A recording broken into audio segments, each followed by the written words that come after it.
자, 다니엘서 7, 8, 11장인데요. 오늘 할 거는 작은 뿔의 특징 10가지입니다. 작은 뿔의 특징 10가지. 이렇게 보면 왜 작은 뿔의 정체를 아는 것이 중요한지 그거부터 좀 알아보려고 합니다. 작은 뿔이라는 건 사단이 작은 뿔은 아닙니다. 사단의 대리자가 작은 뿔인 거죠.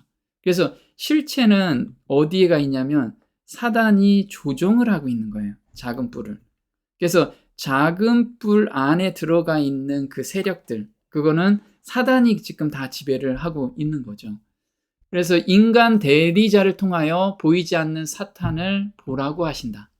그래서 우리는 사단을 직접 눈으로 볼 수가 없잖아요. 그런데 인간 대리자들의 그 사상과 행동을 보고 사탄이 이런 생각과 이런 사상을 가지고 있구나 라는 것을 보게 하시는 거예요.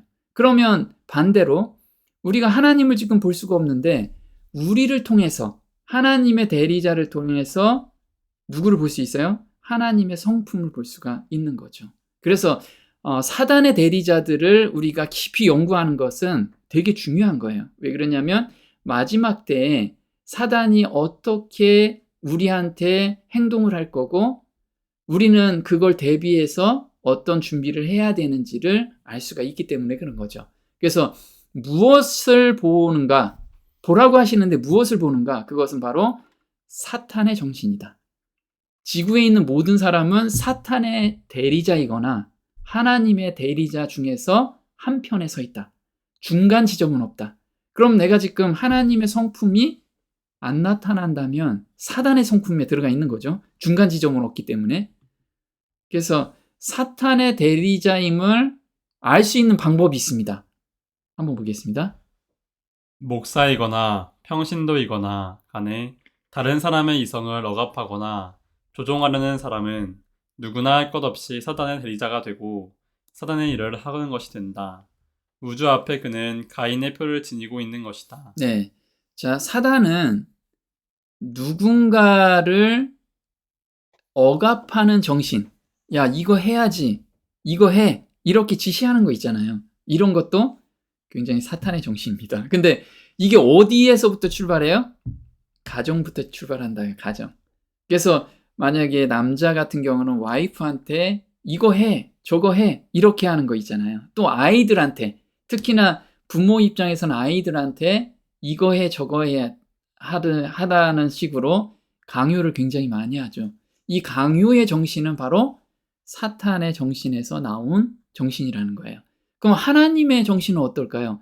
예수님께서 그걸 보여주셨는데 예수님께서는 하나님의 진리를 명확하게 보여주시고 그 다음에 그걸 스스로 따라오게끔 계속해서 기도해 주시고 이것이 예수님의 성품이라는 거죠. 그러면 우리가 아직 아이들이 자기 생각이 정립이 안 될 때는 어떻게 해요? 정확한 진리를 그 아이한테 심어주는 것은 부모의 역할이라는 거예요. 근데 어느 정도 자랐으면 진리를 명확하게 보여주고 삶으로서 그걸 보여주라는 거예요. 그래서 예수님께서는 삶으로 그걸 보여주신 거예요. 하나님의 성품을. 그래서 우리도 마찬가지로 강압적으로 무엇인가를 지시하는 게 아니고 예수님의 성품을 보여주고 사람들이 그걸 보고 따라오게끔 하는 것이 하나님의 성품이라는 거예요. 그래서 사단은 최종적으로 이렇게 강요를 합니다.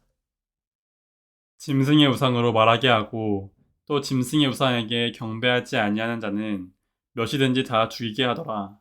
저가 모든 자, 곧 작은 자나 큰 자나 부자나 빈궁한 자나 자유한 자나 종들로 그 오른손에나 이마에 표를 받게 하고 누구든지 이 표를 가진 자 외에는 매매를 못하게 하니 이 표는 곧 짐승의 이름이나 그 이름의 수라. 네, 짐승의 이름이나 그럼 짐승의 성품이라고 이야기를 하는 거예요.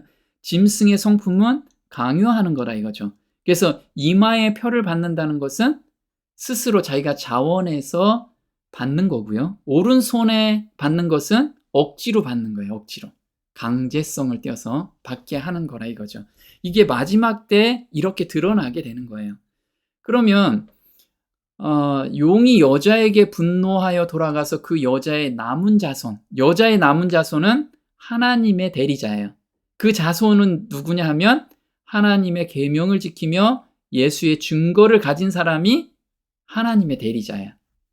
근데 그와 더불어 싸우는 사람들이 누구냐면 바다 모래 위에 섰는데, 이 사람들이 누구냐면 우리가 바다라고 하면 계시록 17장 15절에 이렇게 나오죠. 내가 본 바 음녀에 앉은 물은 백성과 무리와 열국과 방언들이니라. 네, 이렇게 하나님의 계명을 지키며 예수 증거를 가지고 있지 않은 사람들은 다 사단의 편에 서서 싸운다 이거죠. 그게 누구냐 하면 백성과 무리와 열국과 방언들이라 이거죠. 방언들이라. 그래서 대다수의 지구에 사는 사람들은 다 누구 편에? 사단의 편에 선다는 거예요. 그럼 여기 모래는 뭘까요? 모래. 우리가 바다도 있고 모래도 있잖아요. 모래가 사무엘상 13장 5절에는 이렇게 나옵니다. 블레셋 사람이 이스라엘과 싸우려 하여 모였는데 병거가 3만이요 마병이 6천이요 백성은 해변에 모래같이 많더라. 네, 전쟁을 하려는 그 군사들이 모래라고 지금 표현을 하고 있어요. 그래서 바다 모래는 진짜 많은 군중들, 엄청나게 많은 군중들을 바다 모래라고 하는 거죠. 그럼 이에 예수께서 가라사대, 예수께서 말씀하시는데 왜 사단의 대리자를 우리가 알아야 되냐면 자기가 사단의 대리자인지 모르는 사람들이 너무 많다는 거예요. 이 땅에 살면서. 그래서 그 사람들한테 너는 지금 사단의 대리자다. 사단의 생각을 지금 거기에 빠져 있다라는 것을 알려주는 의무가 저희가 가지고 있는 거예요. 그 빚을 먼저 받은 사람이. 그것이 복음 전도라는 거죠. 그래서 누가복음 23장 34절에 이렇게 나옵니다. 이에 예수께서 가라사대 아버지여 저희를 사하여 주옵소서 자기의 하는 것을 알지 못함이니이다. 네, 많은 사람들은 자기가 이게 진짜 사단이 준 생각인지도 모르고 하는 거예요. 이게 옳다고 생각하기 때문에. 그래서 예수께서 대답하여 가라사대 너희가 사람의 무엇을 받지 말라? 미혹을 받지 않도록 주의하라. 그래서 사람들은 미혹을 받아서 이게 사단의 편이 섰는지도 모르면서 스게 쫓아간다는 거예요. 그래서 거짓 선지자가 많이 일어나 많은 사람을 미혹하게 하겠으며, 또 보면 볼게요. 내가 이것을 너희에게 이름은 너희로 실족치 않게 하려 함이니 사람들이 너희를 출회할 뿐 아니라 때가 이르면 무릇 너희를 죽이는 자가 생각하기를 이것이 하나님을 섬기는 예라 하리라. 네, 이제 하나님의 편에 서 있는 사람들을 나중에 죽이기까지 하는데 그것을 하나님을 섬기는 거다라고 생각하고 적극적으로 그 일에 가담한다는 거예요. 사도 바울 형제가 그랬죠. 다메섹상에서 그 밝은 빛을 보기 전에, 예수님을 만나기 전에 이게 하나님 일이라고 생각하고 그 예수 믿는 사람들을 다 잡아서 죽이려고 했던 거죠. 이게 하나님께 충성한다고 생각한 거예요. 이렇게 미혹된 사람들이 엄청나게 많다는 거예요. 그래서 그 사람들한테 바벨론에 빠져 있지 말라라고 이야기를 해줘야 된다는 거죠. 볼게요. 땅의 임금들도 그로 더불어 음행하였고 땅에 거하는 자들도 그 음행의 포도주에 취하였다 하고. 네, 땅에 거하는 자들. 그러면 지금 이 땅에서는 하늘에 거하는 자가 있고 땅에 거하는 자가 있다고 말씀을 드렸잖아요. 그래서 지금 하나님의 계명과 예수 믿음을 지키지 않은 자들은 다 땅에 거하는 자들이라 이거죠. 이 자들이 그 음행의 포도주에 취하였다. 음행의 포도주에 취하였다는 건 뭐예요?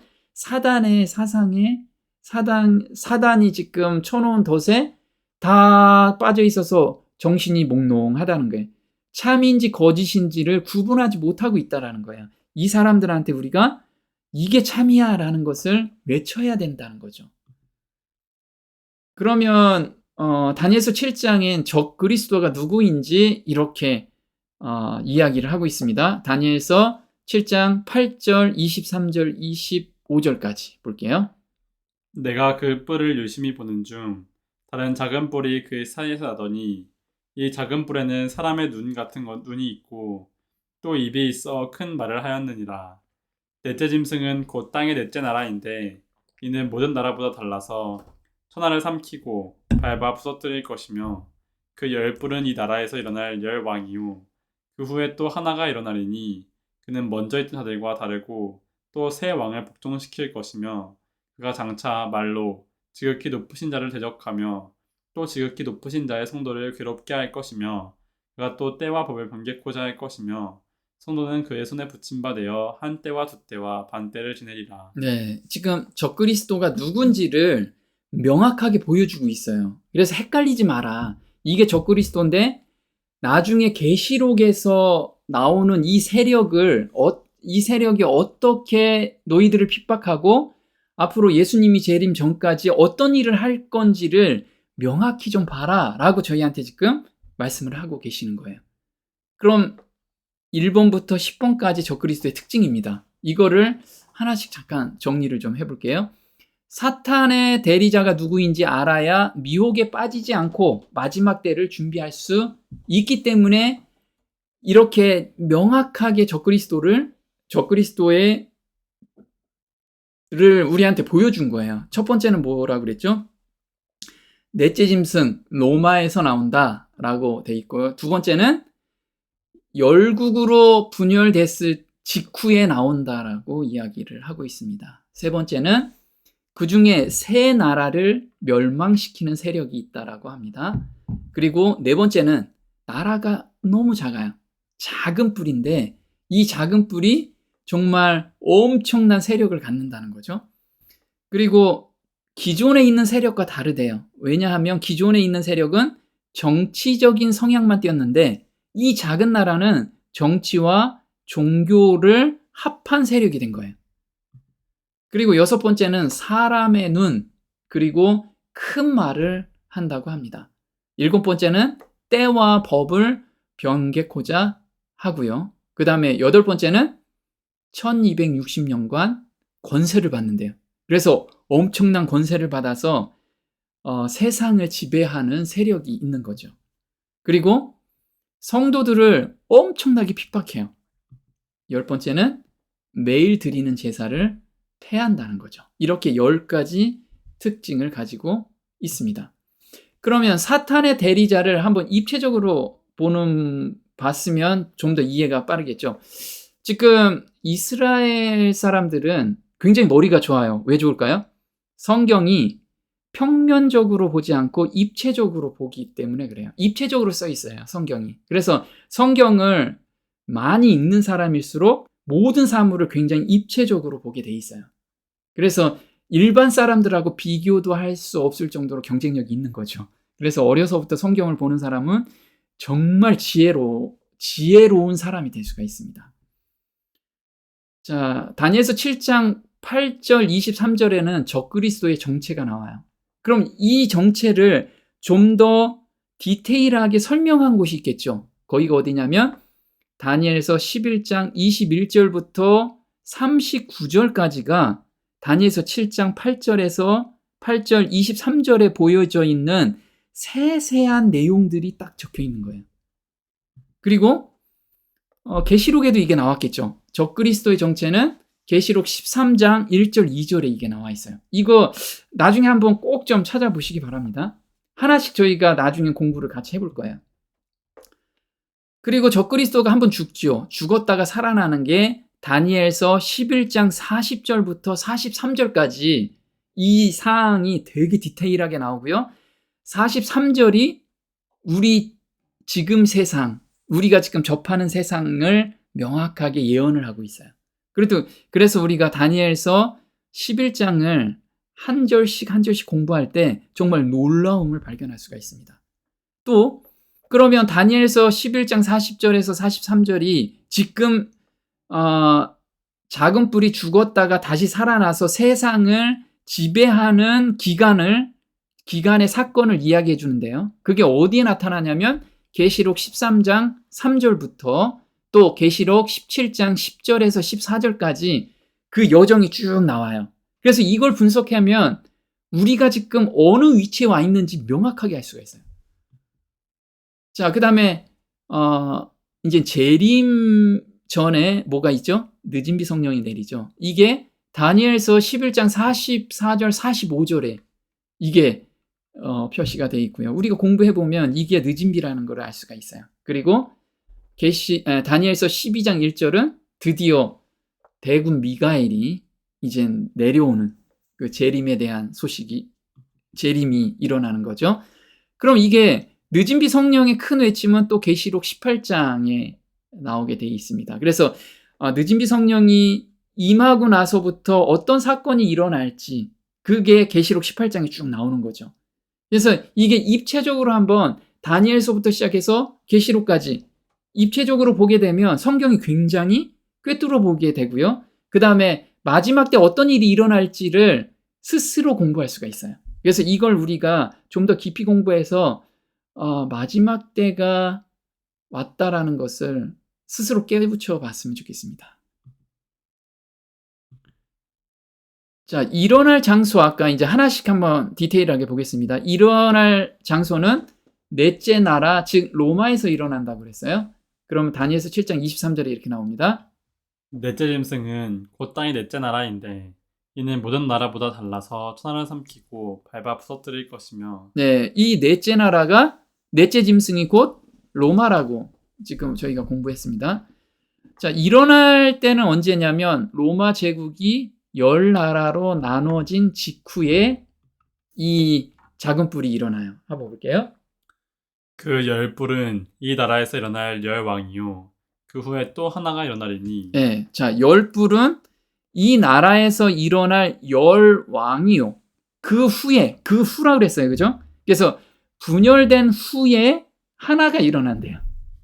그래서 하나가 일어난다는 건 국가적 속성을 가지고 있지만 나라는 작다라는 거예요. 그래서 아까 뿔은 열 뿔이라고 그랬잖아요. 열 뿔인데 열 뿔은 열 왕이라고 그랬어요. 그럼 열 나라라고 그랬죠. 거기서 작은 뿔이라고 그랬으니까 나라의 속성을 가지고 있지만 나라는 작다라는 의미를 가지고 있는 거예요. 볼게요. 내가 그 뿔을 유심히 보는 중 다른 작은 뿔이 그 사이에서 나더니 이 네. 작은 뿔에는. 그래요. 그래서 작은 뿔이라고 얘기해서 이게 어디예요? 바티칸 시티죠. 바티칸 나라예요. 자, 바티칸 시티는 지금 면적이 0.44 제곱킬로미터라고 해요. 이게 13만 3,100평이에요. 그러면 어느 정도 크기인지 감이 잡히나요? 잘 안 잡혀요. 그죠? 총 인구가 몇 명이냐면 1,404명이에요. 근데 놀랍게도요. 수교 국가, 그러니까 국가잖아요. 국가니까 대사를 파견해서 수교한 나라, 이 수교한 나라가 183개나 돼요. 전 세계적으로. 그리고 로마에 상주 공간을 두고 있는 국가는 83개나 됩니다. 그럼 이 면적이 과연 어느 정도 클까요? 우리 대한민국 남한 정도 클까요? 여기 보면 서울에 광화문이 있습니다. 그렇죠?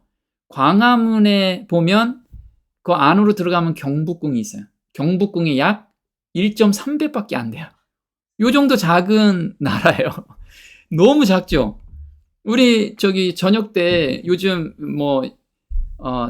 야간 개장하면 경복궁 한번 쭉 돌아보면 몇 시간 안 도는데도 경복궁 다 돌 수 있어요. 걸어서 천천히.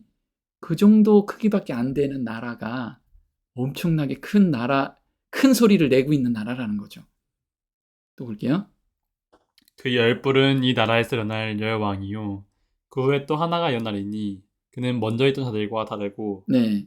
자, 먼저 있던 자와 다르다는 이유가 기존의 나라는 정치적인 세력인 반면에 바티칸은 정치 플러스 종교가 결합된 나라이기 때문에 먼저 있던 나라들과 다르다고 표현을 했어요.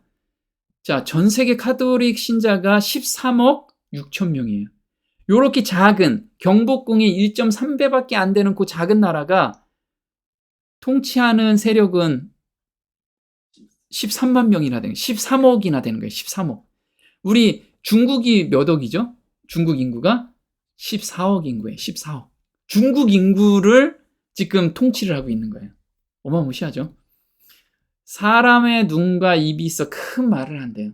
그러니까 사람의 입이 무엇인가? 큰 말을 한다는 게 무엇인가? 한번 볼게요. 사람의 눈 같은 눈이 있고 또 입이 있어 큰 말을 하였느니라. 자, 큰 말이라는 건, 자, 먼저 눈에 대해서 볼게요. 눈은 대개 지성에 대한 상징으로 여겨진다. 대부분 무식한 야만인들과는 대조적으로 작은 뿔로 나타나는 세력은 그 지성과 통찰력과 성견 지명으로 이름나 있었다. 그래서 사상을 지배하는 거예요. 우리 말 잘하는 사람한테 사람들이 혹하죠. 그 사람들은 똑똑해서, 말을 잘해서. 그와 마찬가지로 이 작은 뿔 세력은 말을 가지고 이 열나라를 통치하는 그 세력으로 지금 부상하게 된 거예요. 그럼 여기서 큰 말이라는 건 무엇이냐? 계시록 13장엔 큰 말이라는 뜻이 이렇게 나와 있습니다. 또 짐승이 큰 말과 참란된 말하는 입을 받고 또 42달 일할 권세를 받으니라. 짐승이 입을 벌려 하나님을 향하여 회방하되 그의 이름과 그의 장막 곧 하늘에 거하는 자들을 회방하더라. 예, 여기서 보면 큰 말과 참남된 말하는 입을 받고, 그래서 큰 말이 참남된 말이라는 거예요. 그럼 성경에서 참남되다라는 뜻은 무엇이냐면, 첫째, 내가 하나님이다라고 자칭, 하나님이라고 이야기하는 것을 참남되다라고 이야기를 합니다. 이게 요한복음 10장 33절에 이렇게 나옵니다. 유대인들이 대답하되 선한 일을 인하여 우리가 너를 돌로 치려는 것이 아니라 참람함을 인함이니 내가 사람이 되어 자칭 하나님이라 함이로라. 네. 그럼 지금 종교단체 중에서 내가 하나님이요라고 이야기하는 곳이 있나요? 혹시 불교 석가모니가 나는 하나님이요라고 하나요? 아니면은 우리가 이슬람교 나는 하나님이라고 하나요? 모르겠네요. 근데 공식적으로 이렇게 카톨릭에서는 홀리 파더라고 공식적으로 교황을 이야기를 하고 있습니다. 공식적으로. 그래서 모든 문서에는 홀리 파더라고 공식적으로 써놔요. 그래서 이 홀리 파더가 뭐냐 하면 성부라고 합니다. 성부. 성부가 뭐예요? 하나님이라는 거, 하나님. 그래서 공식적으로 나는 하나님이다. 하나님이 말씀하시되. 이렇게 교황이 말을 하는 것이 하나님이 말씀하시되. 이렇게 얘기하는 거예요. 그래서 카톨릭에서는 공식적으로 이렇게 발표를 합니다. 교황은 너무 존엄하고 높기 때문에 단지 인간이 아니라 하나님과 같은 존재로서 하나님의 대리자이다. 네, 하나님과 같은 존재로 지금 교황을 보고 있어요. 또 보면요. 성경에서 교회의 머리 되시는 그리스도를 지칭하는 모든 명칭들과 그분의 수상권에 관한 모든 내용은 모두 다 교황에게도 적용된다. 네, 우리가 최상권은 누구만 가지고 있어요? 예수님. 우리 예수님을 하나님이죠. 하나님의 최상권을 가지고 계시는데 교황이 나도 최상권을 가지고 있다. 이 정신은 누구 정신이죠? 사단의 정신이죠. 이 정신을 나타내 주는 것이 사단의 대리자, 적그리스도, 네, 사단의 대리자가 지금 이 사상을 계속해서 이야기를 하고 있다는 거예요. 자, 참남되다라는 두 번째는 뭐냐면 내가 죄를 사할 권세가 있다 라고 할 때 참남되다라고 이야기를 합니다. 누가복음 5장 21절에 이렇게 나오죠. 이 참람한 말을 하는 자가 누구뇨? 오직 하나님 외에 누가 능히 죄를 사하겠느냐? 네, 하나님 외에는 죄를 사할 사람이 없는데 예수님께서 네 죄사함을 받았느니라 이렇게 얘기하니까 바리새인들과 사두개인들이 참남하다. 어떻게 하나님도 아닌 네가 어떻게 죄를 사할 수 있느냐? 이렇게 이야기를 한 거예요. 참남하다. 그럼 이 세상에서 참남한 사람이 있나요? 네, 이거 뭐 같이 보여요? 이게 면죄부예요. 면죄부 원본입니다. 우리 죄를 여기서 한번 써보시면 죄가 사할 수도 있어요. 정말 살까요? 이거 보세요. 베드로와 그의 후계자들은 이러한 사법상의 고난은 심지어 죄까지라도 용서할 수 있는 권세를 포함하고 있다. 네, 베드로와 그의 후계자들은, 그래서 이 교황이나 사제들은 죄까지도 용서할 수 있는 권세를 가지고 있다라고 공식적으로 발표를 하고 있어요. 또 볼게요. 용서는 하나님께로부터 직접 임하는 것이 아니다. 그러므로 자주 신부들에게 죄를 고백해야만 하는 것이다. 네, 지금 카톨릭에서는 이걸 공식적으로 발표를 하고 있어요. 죄는 하나님께서 직접 죄를 사하시는 거 아니다. 누가 사해줘요? 신부들이 사해주는 거니까 신부들한테 고해라. 지금 이렇게 얘기해서 천주교의 신자들은 어디로 다 가요? 신부한테 자기 죄를 고백하러 가잖아요. 이게 이 사상이 지금 가지고 있다는 거예요. 참남됨을 지금 조직적으로 만들어서 지금 모든 13억 인구를 끌고 가고 있는 거예요. 또 매일 드리는 제사를 제해버립니다. 볼게요. 또 스스로 높아져서 군대의 주제를 대적하며 그에게 매일 드리는 제사를 제하여 버렸고 그의 성소를 헐었으며 범죄함을 인하여 백성과 매일 드리는 제사가 그것에게 붙임바 되었고 그것이 또 진리를 땅에 던지며 자의로 행하여 예, 지금 매일 드리는 제사를 제하여 버렸대요. 이 매일 드리는 제사가 뭘까요? 이스라엘에서는 상번제라는 게 있었어요. 번제단에 항상 제물을 올려놨어요. 이게 언제 올려놨냐면 저녁 때 올려놔서 그 다음날 아침까지 타게 했고요. 그리고 아침에는 또 새로운 걸 올려놓고 저녁까지 타게 했어요. 그래서 이거는 절대 꺼지지 않게 은은한 불에서 계속 지글지글 타게 해놨어요. 이 왜 타게 했는지 좀 볼게요. 한 어린 양은 아침에 드리고 한 어린 양은 저녁 때에 드릴지며 이는 너희가 대대로 여호와 앞 회막문에서 늘 드릴 번제라. 내가 거기서 너희와 만나고 내게 말하리라. 네, 여기서 늘 드릴 번제, 그래서 상번제라는 뜻이에요. 늘 드릴 번제, 상번제. 그럼 번제라는 건 뭘까요? 번제. 번제는 재물을 태우는 거잖아요. 재물을 태우는 건데 왜 태울까요? 보겠습니다. 매일의 제사에 사용하도록 규정된 동물들은 전체 백성들이 헌납한 돈으로 구입했다. 매일 아침 한 마리의 어린 양이 전 민족을 위해 번제단에 드려졌으며 저녁에도 그 제사는 반복되었다. 이 번제는 개별적으로 죄인이 직접 자신의 죄물을 가져올 때까지 전 민족을 위해서 임시적이고 잠정적인 속죄를 제공했다. 네. 지금 이 상번제가 왜 필요하냐면 제가 죄를 짓고 성전으로 이 어린 양을 끌고 와요. 근데 가까운 데는 상관없는데 저 멀리 있는 사람은 2, 3일 걸리잖아요. 그럼 2, 3일 걸리는데 그 중간에 내가 무슨 일이 있어서 죽을 수도 있잖아요.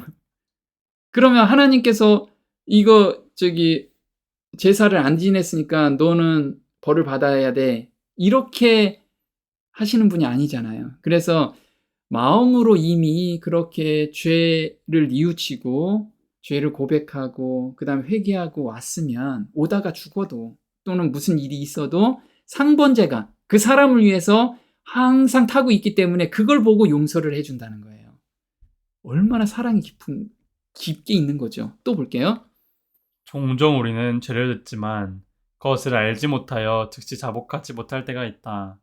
그리스도는 우리가 우리의 형편을 알고 나올 때까지 자신의 의로 우리를 덮으시고 우리를 결코 떠나거나 버리지 않으시며 심지어 우리가 그에게 나가기도 전에 그가 우리의 구원을 위해 필요한 준비를 해주셨다는 것을 의미한다. 네, 그래서 상번제라는 건요.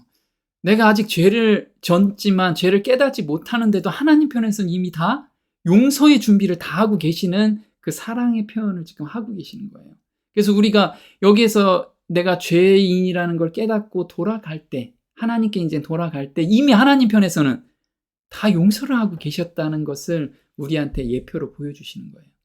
이게 상번제라는 거예요. 그러면 매일 드리는 제사인데 히브리서 10장 11절에는 이렇게 나옵니다.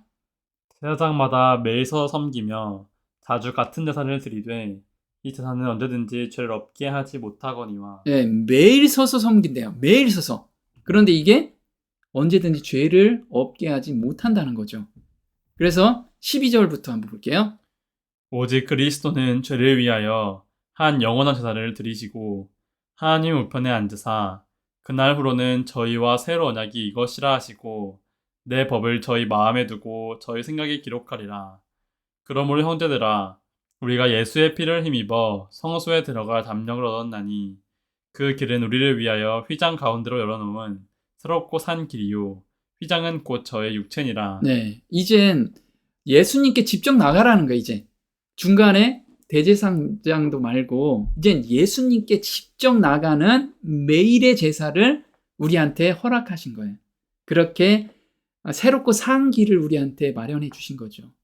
그래서 이 우리한테는 너무나 큰 은혜가 뭐냐면 내가 생각으로 항상 하나님께 기도하고 내가 죄를 졌다면 바로 예수님께 드리면 예수님을 통해서 하나님께 바로 갈 수 있는 거예요. 예수님을 통해서. 이게 매일 드리는 제사라는 거예요. 그래서 성도 개개인이 중보자이신 예수님께 죄를 가지고 직접 나아가는 것, 이것이 바로 매일 드리는 제사라는 거예요. 근데 이게 폐해졌다는 건 뭐예요? 예수님께 가지 말고 누구한테 가라? 교황한테 와라. 이걸 폐했다는 거예요. 그래서 매일 드리는 제사는 구약에는 죄인이 누구한테 가요? 제사장한테 가죠. 그리고 제사장은 하나님께 중보하시죠.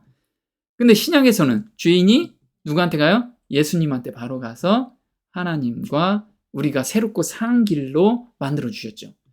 근데 이 어떤 세력은 죄인이 누구한테 가요? 예수님한테 가지 않고 사제한테 가요. 사제는 누구기 때문에? 예수님과 동등한 존재이기 때문에. 그리고 바로 하나님께 가야 되는데 누구한테 가요? 마리아한테 가. 마리아한테. 마리아는 그 다음에 하나님께 가야 되는데 교황한테 가야지. 그래서 교황은 하나님과 동등한 존재라고 지금 이야기를 하고 있는 것이 바로 카톨릭이라는 거예요. 그래서 사단의 대리자가 누구다? 카톨릭이라는 거예요. 카톨릭의 그 사상과 생각과 그것을 사단이 그걸 지배하고 있다라는 거죠. 그래서 매일 드리는 제사를 변경한 카톨릭입니다. 그리스도의 중보 직분이 로마 교회의 사제 직분에 의해서 대치되었어요. 그래서 고해 성사라는 것이 무엇인가 볼게요. 고해 성사란 사제가 하나님을 대신하여 죄들을 사해주는 성례. 성례이다. 그러면 사제는 참으로 죄를 사하는가? 아니면 죄들이 사해졌다고 선언하는 것인가? 답은 사제는 그리스도에 의하여 그에게 부여된 권세로서 죄들을 실제로 그리고 참으로 사한다. 네, 실제로 사한다는 이야기를 하고 있어요. 이게 천주교 교리집에 질문 답변 집에 나온 거예요. 질문 답변. 카톨릭 신자들이 궁금하니까 다 질문하죠. 그것을 공식적으로 답변해 준 내용입니다. 그래서 또 한번 볼게요. 예수님의 마음을 움직이는 성모 마리아. 성모 마리아와 우리와의 관계는 어떤 것입니까? 그래서 초신자들이 궁금하잖아요. 그래서 공식적으로 답변을 이렇게 써놨습니다. 성모님은 우리를 대신하여 하나님께 기도하여 주시는 자비와 인자의 어머니시며 언제나 우리 곁에 계시고 인류와 하나님 사이에 가장 기묘한 중개 역할을 하신다. 성모님은 예수님과 가장 가까운 분이시며 예수님의 마음을 가장 쉽게 움직일 수 있는 분이다. 그래서 우리는 성모님을 통해서 하나님의 은혜를 간구한다. 네. 성모님께 우리가 얘기하면 하나님한테 이게 전달이 된다는 거예요. 하나님께. 그래서 사도행전 4장 12절엔 이렇게 나옵니다. 다른 이로서는 구원을 받을 수 없나니 천하 사람 중에 구원을 받을 만한 다른 이름을 우리에게 주신 일이 없습니다 하였더라. 네, 다른 이름으로서는 구원받을 수가 없는데 지금 다른 이름으로도 충분히 죄를 사함을 받을 수 있다라고 지금 교리적으로 만들어 놓은 거예요. 그렇게 가르치고 있고요. 사제는 곧 그리스도와 동일하다라고 또 가르치고 있습니다. 볼게요. 사제는 주 그리스도와 하나이며 동일한데 그 까닭은 희생 제물을 바치는 사람들이 그분의 몸과 피를 바칠 때 그들 자신으로 행동하는 것이 아니라 그리스도의 객체로서 행동하고 있는 것이다. 이러한 사실은 성찬에서의 성별의 말씀에서 나타나는데 사제는 이것은 그리스도의 몸이니라 고 말하지 않고 이것은 나의 몸이니라 고 말하는 것이다. 이와 같이 그리스도를 대표하여 신부는 빵과 포도주의 본질을 그리스도의 몸과 피의 참 본질로 바꾸는 것이다. 네, 그래서 사제는 그리스도와 동일하다. 그래서 예수님께서 이게 내 피요, 내 살이다 라고 말씀을 하셨는데, 사제는 이것이 내 피다 라고 말을 하고 있다라는 거예요. 자, 때와 법을 변개한다는 거죠. 다니엘서 7장 25절에는 이렇게 나옵니다. 그가 또 때와 법을 변개코자 할 것이며 성도는 그의 손에 붙임 바 되어 한 때와 두 때와 반 때를 지내리라. 네, 그래서 하나님 법에 때와 법이 있는 계명이 있어요. 그 계명을 바꾼다는 거죠. 그래서 10계명 중에서는 네 번째 계명이 때와 관련된 법이었습니다. 이것을 바꾸는 세력이 나타난 거예요. 볼게요. 베드로와 그의 후계자들은 교훈이나 금지에 관한 율법을 부과할 수 있는 권세를 가졌음과 아울러 이러한 율법들로부터 면제해줄 권세도 있고 필요하다면 폐지시킬 권세도 있다. 율법을 범한 자들을 재판할 권한도 있고 이에 대한 형벌을 부과하거나 면제해 줄 수도 있다. 이러한 사법상의 권한은 심지어 죄까지라도 용서할 수 있는 권세를 포함하고 있다. 네. 자, 교황은 율법으로부터 면제해 줄 권세도 있고 필요하면 율법을 폐지할 권세를 가지고 있다라고 교리집에 딱 집어넣은 거예요. 그래서 교황이 이거 우리 뺍시다 하고 하면 사람이 하나님의 법을 빼고 고치고 할 수 있다라고 하는 거예요. 그래서 때와 법을 변개한 것을 카톨릭 교답서에서 이렇게 나옵니다. 어느 날이 안식일인가 물어보니까 토요일이 안식일이다. 우리는 왜 토요일 대신 일요일을 지키는가? 카톨릭 교회가 라오디게아 종교회의에서 그 존엄성을 토요일에서 일요일로 옮겼기 때문이다 라고 답변을, 이건 카톨릭 그 사이트에서 검색해 보면 공식적으로 다 발표해 놓은 자료예요. 또 볼게요. 오직 성경에 포함되어 있는 교리들을 믿는 것만으로 충분한가? 아니다. 우리는 전승도 믿어야 한다. 만약 우리가 전승이 없이 성경만을 참고했더라면 지금도 우리는 일요일 대신 유대인과 함께 토요일을 거룩히 지켜야 할 것이다. 네, 카톨릭의 공식 입장은요, 성경만 가지고는 안 된다. 우리가 규례를 만들어 놨는데 그 규례를 우리도 지켜야지. 그 내려온 전승들을 다 믿어야 된다라고 지금 공식화된 거예요. 그게 성경 위에 있다라는 거예요. 성경 위에. 그래서 하나님의 10계명이 있죠. 첫째 계명, 나 외에 다른 신들을 내게 있게 말지니라. 우상을 만들지 말고 그것을 섬기지 말라. 이렇게 했는데 천주교의 10계는 어떻게 돼요? 천주교에 가면은 우상들이 되게 많죠. 베드로상도 있고 마리아상도 있고 상이 너무 많다 보니까 어떻게 해요? 두 번째 계명을 삭제했어요. 우상을 만들지 말고 그것을 섬기지 말라. 이걸 삭제해버렸어요. 왜? 자기들이 우상을 다 섬기니까. 그리고 네 번째 계명, 안식일을 기억하여 거룩히 지키라. 이거를 주의를 지키라고 지금 변경한 거죠. 그리고 10번째, 내 이웃의 아내나 소유를 탐내지 말라. 이렇게 한 것을 계명을 두 개로 쪼갠 거예요. 남의 아내를 원치 말고 그 다음에 남의 재물을 탐치 말라.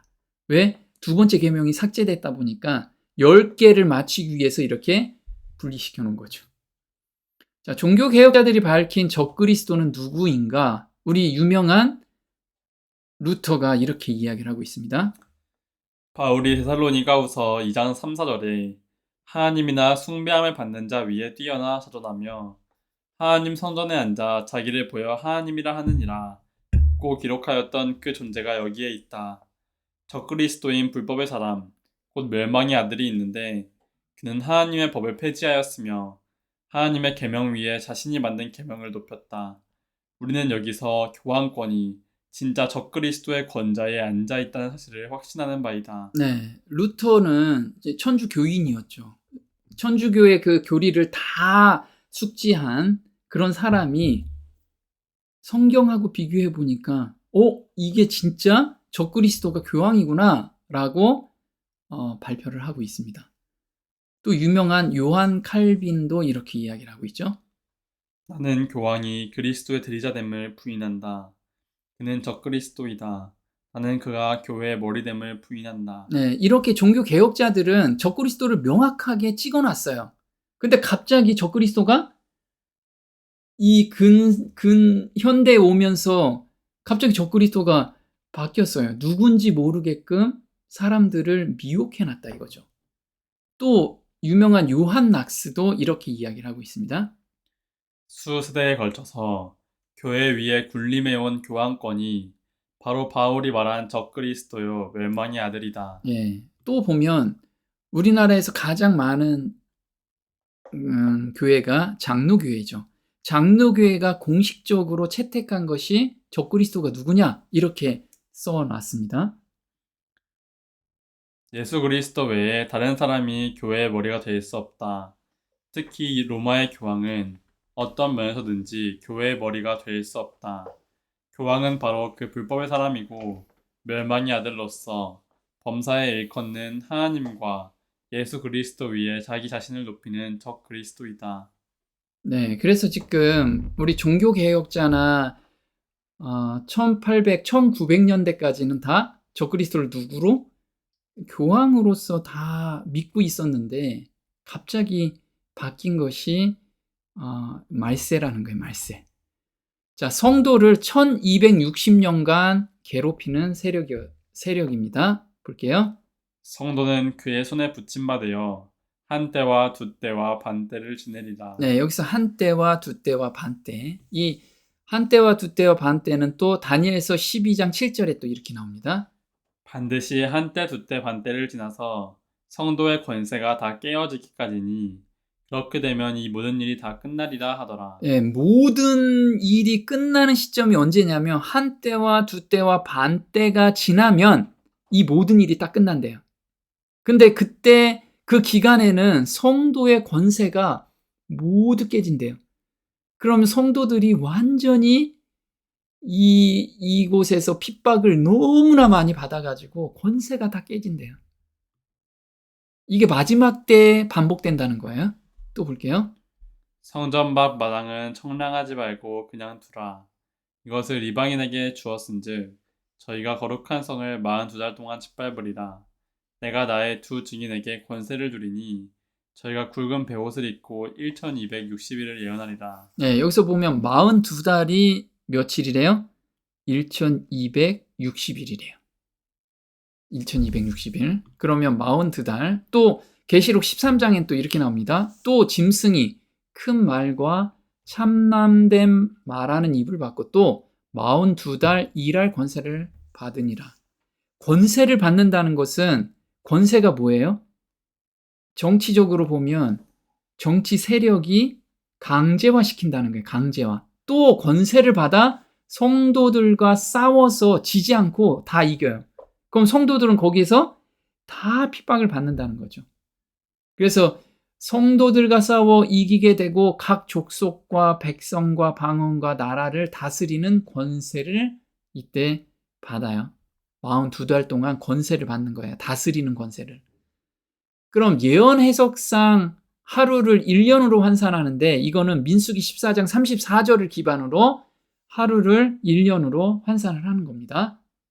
너희가 그 땅을 탐지한 날 수 40일에 하루를 1년으로 환산하여 그 40년간 너희가 너희의 죄악을 질지니 너희가 나의 실어버림을 알리라 하셨다 하라. 네, 그래서 여기서 하루를 1년으로 환산한다. 그래서 예언 해석상 하루는 1년으로 환산해서 계산하면 예언이 풀린다는 거예요. 또 에스겔서 4장 6절에 이렇게 나옵니다. 그 수가 차거든 너는 우편으로 누워 유다 족속의 죄악을 담당하라. 내가 내게 40일로 정하였나니 1일이 1년이니라. 네, 그래서 1일이 1년으로 계산해라.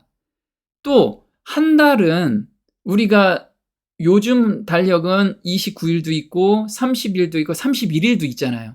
그래서 1년 토탈하면 365일로 계산하는데 예언상은 360일로 예언 1년을 잡아야 됩니다. 볼게요. 2월 곧 그달 17일이라. 그날에 큰 기품의 샘들이 터지며 하늘의 창들이 열려 물이 150일을 땅에 창이하였더라. 물이 땅에서 물러가고 점점 물러가서 150일 후에 감하고 7월 곧 그달 17일에 방주가 아라랏산에 머물었으며 네. 그래서 한 달을 30일로 계산한 것이 바로 이 노아의 방주를 계산한 그 내용으로 파악할 수가 있어요. 노아의 방주에서 홍수가 날 때가 2월 17일이었습니다. 그리고 150일이 지난 7월 17일 날 물이 빠지기 시작한 거예요. 그쳤죠? 근데 이게 5개월이 지난 시점이에요. 그래서 150일 나누기 5개월 하면 한 달이 30일로 계산한다는 거죠. 자, 1260년의 시작점은 언제인지 한번 볼게요. 매일 드리는 제사를 폐하여 멸망케 할 미운 물건을 세울 때부터 1290일을 지낼 것이요 기다려서 1335일까지 이르는 그 사람은 복이 있으리라. 네, 여기서 보면요. 다니엘서 12장에서는 1290일과 1355일을 지금 예언하고 있어요. 그래서 이게 저는 처음에 이게 무슨 내용이지? 1260년이라는 것은 나왔는데 엉뚱한 게 나왔잖아요. 그래서 이 기점을 우리가 분석을 하면 정확하게 1260년이 언제부터 시작되는지를 알 수가 있어요. 그래서 군대는 그 편에 서서 성소 곧 견고한 곳을 더럽히며 매일 드리는 제사를 폐하며 멸망케 하는 미운 물건을 세울 것이며, 자, 여기서 보면 바로 그 위에도 멸망케 할 미운 물건을 세울 때부터, 그때부터 시작한다는 거예요. 그래서 요 밑에도 마찬가지로 멸망케 하는 미운 물건을 세울 것이며, 그래서 멸망케 하는 미운 물건이 무엇이고 그게 언제 세워졌는지를 알면 시작점을 알 수가 있는 거예요. 자, 다니엘서 9장 27절에 또 똑같은 내용이 나와요. 그가 장차 많은 사람으로 더불어 한 이래 동안의 언약을 굳게 정하겠고 그가 그 일의 절반에 제사와 예물을 금지할 것이며 또 잠포하여 미운 물건이 날개를 의지하여 설 것이며 또 이미 정한 종말까지 진노가 황폐케 하는 자에게 쏟아지리라. 네, 여기서 미운 물건이 날개를 의지하며 설 것이며, 성경에서는요,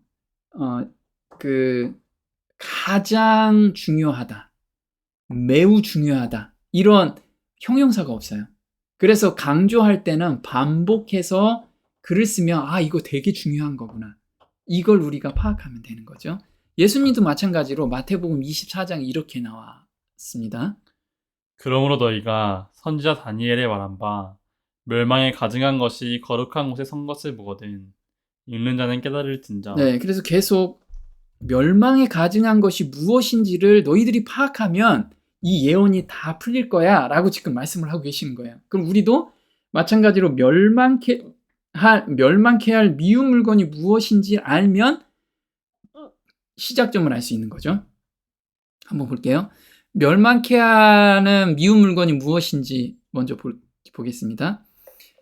508년에 멸망케 할 미운 물건이 세워지기 시작합니다. 그럼 508년에 무슨 일이 있었는지 한번 볼게요.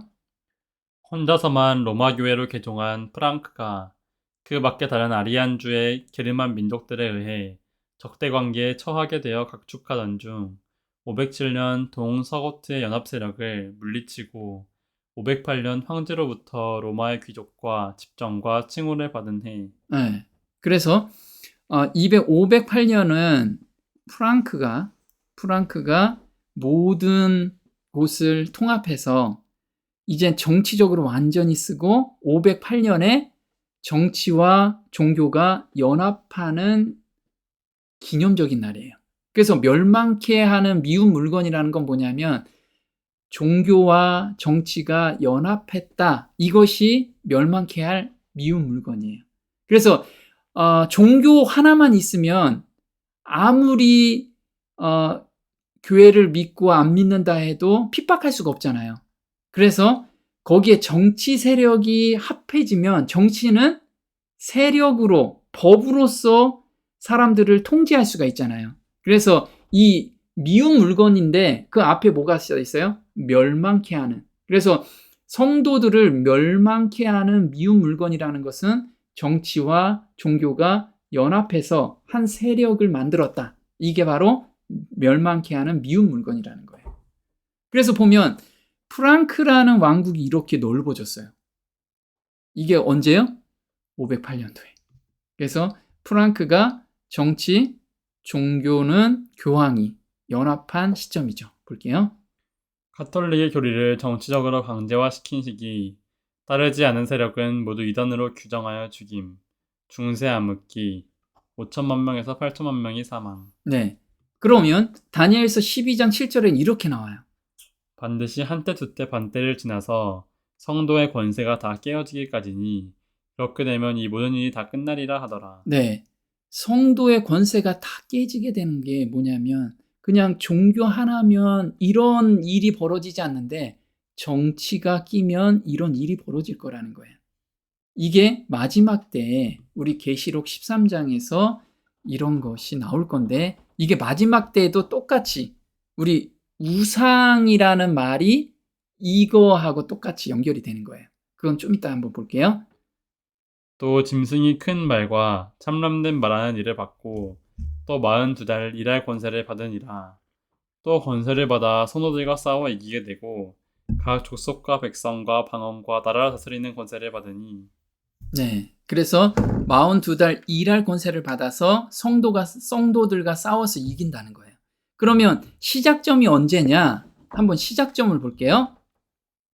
그 열불은 이 나라에서 일어날 열왕이요 그 후에 또 하나가 일어나리니 그는 먼저 있던 자들과 다르고 또 새 왕을 복종시킬 것이며. 네, 새 왕을 복종시키는 마지막 연도가 바로 1260년의 시작점이라는 거예요. 그래서 첫 번째 멸망은 헤룰라이가 493년에 멸망이 돼요.